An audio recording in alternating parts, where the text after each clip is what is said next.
حضرت ذوال نول مصری रहमतुल्लाह अलैह से मरवी है, फरमाते हैं कि कोई लिबनान में मेरी एक आबिद औरत से मुलाकात हुई।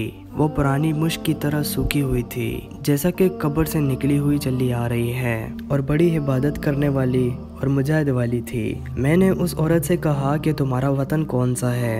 उसने जवाब दिया, मेरा कोई वतन नहीं है सिवाय दोज़ख के, मगर ये कि हक ताला अजीज़ व गफ़ार और मग़फ़रत करे।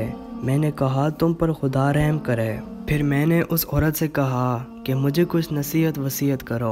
उस औरत ने मुझे नसीहत फरमाते हुए कहा, किताब अल्लाह को ख़वाने नेमत बनाओ और इसके वादे वहीद की सोबत इख्तियार करो, और नेक इरादों के पूरा करने के लिए दामन उठाकर तैयार हो जाओ, और बेहुदा लोगों की झूठी उम्मीदों को तर्क कर दो जिसका कोई वजूद नहीं है, और वो ये भी नहीं जानते कि उनका अंजाम क्या होने वाला है। कसम है अल्लाह की, इस मंजिल पर वही लोग पहुँचते हैं जो अहले दिल हैं, और इससे आगे वही लोग पहुँचते हैं जो मुजाहिद हैं। ए भाई, अपने नफ्स के वास्ते जो कुछ हासिल करना मुमकिन है हासिल कर ले। तू वही मतलूब है, अक्लमंद बन जा।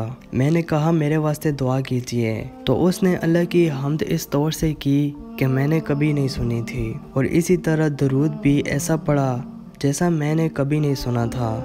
फिर एक अच्छी दुआ की। एक बुजुर्ग की बीवी बहुत लड़ने झगड़ने वाली थी। जब वो घर में दाखिल होते तो उनकी बीवी लानत करने लगती और लड़ाई झगड़ा शुरू कर देती।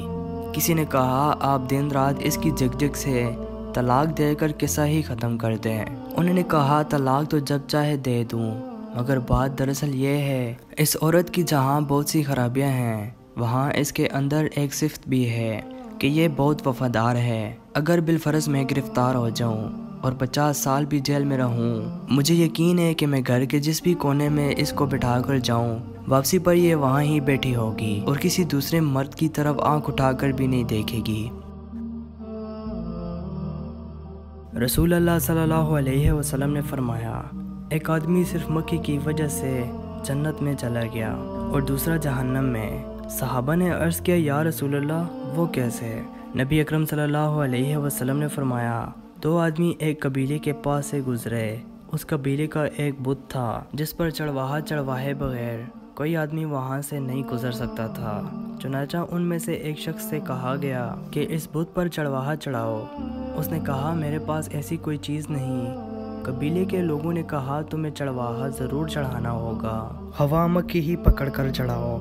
मुसाफिर ने मकड़ी पकड़ी और बुत को नज़र कर दी। लोगों ने इसे जाने दिया। चुनाचा वो इस चढ़वाहे की वजह से जहन्नम में चला गया। कबीले के लोगों ने दूसरे आदमी से कहा, तुम भी कोई चीज़ बुत की नज़र करो। उसने कहा, मैं अल्लाह के अलावा किसी दूसरे के नाम का चढ़वाहा नहीं चढ़ाऊँगा। लोगों ने उसे कत्ल कर दिया और वो जन्नत में चला गया। इस्लामिक वाक़यात हदीस शरीफ सुनने के लिए हमारे इस चैनल को ज़रूर सब्सक्राइब करें।